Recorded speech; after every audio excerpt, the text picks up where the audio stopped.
Hey Dan, thanks for sending me your swim video for analysis. What I'm looking at is breathing, body balance, rotation first. Right now your breathing looks okay. I'd like you to breathe less frequently and consider taking a right side breath. Right now you're dominantly breathing to the left side only. I think it would help your hip rotation as well as your stroke strength if you were able to breathe to both sides. It's not a requirement. If you're not comfortable breathing to the right side, I'm going to suggest breathing every fourth stroke instead of breathing every 2 strokes, so you can focus on your mechanics of the stroke and not worry so much about breathing. It'll help your body rotation. As far as your kick goes, I can see your your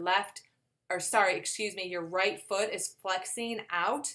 Every time you take a breath, your left foot is flexing. That's another reason I don't want you to breathe quite so frequently, because every time you breathe, your body balance is thrown off by that flexed right foot.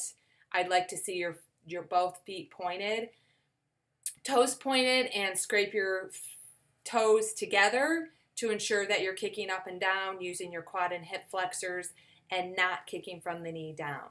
So let's move on to recovery, because that's impacting your hand entry, which is ultimately impacting and limiting you from getting a strong catch and push.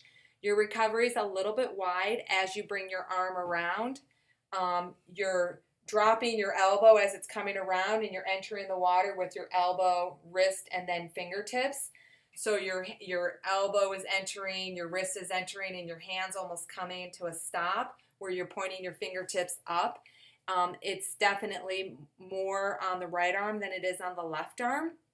So thumb slide drill, sliding your thumb all the way up the side of your body to your armpit is going to help keep that elbow high over the water, and it's going to help with your hip rotation, body rotation, and fingertip drag is going to help you maintain fingertips below the wrist, below the elbow, so then you can enter deep. So after entry, you want to keep your fingertips below your wrist, below your elbow, and that's going to set you up for a strong catch and push all the way past your hip. After you catch, you engage your lats, the big muscle in your back. Then you're going to push the water past your hip, drive your rotation. That's important. Your rotation is what helps extend your arm out in front of you. Rotate, and you're going to extend your arm out in front of you versus reaching with your shoulder like you're doing now and using your shoulder and dropping your elbow after entry. So like I said, that entry is very flat and shallow, and we want you to get it deeper using the fist drill, punching the water really deep, and then head out of the water drill, short choppy strokes, so you can get a handle on what it feels like to enter deep, because you want a deeper catch and push all the way past your hip, because that's what's going to drive you forward. The catch and the push is going to drive you forward, and right now you have a very shallow catch and push. It's a little bit wide. It's not underneath the center of your body. You don't want to cross the center of your body, because as you're catching and pushing, you're rotating, so that's going to prevent you from crossing the center of your body. But the idea for you and your stroke right now is get a deeper hand entry so you can get a deeper catch and push, pull more water with every arm stroke. Swimming will become a little bit less effort and you will go faster. It's free speed. So hopefully this video made sense to you.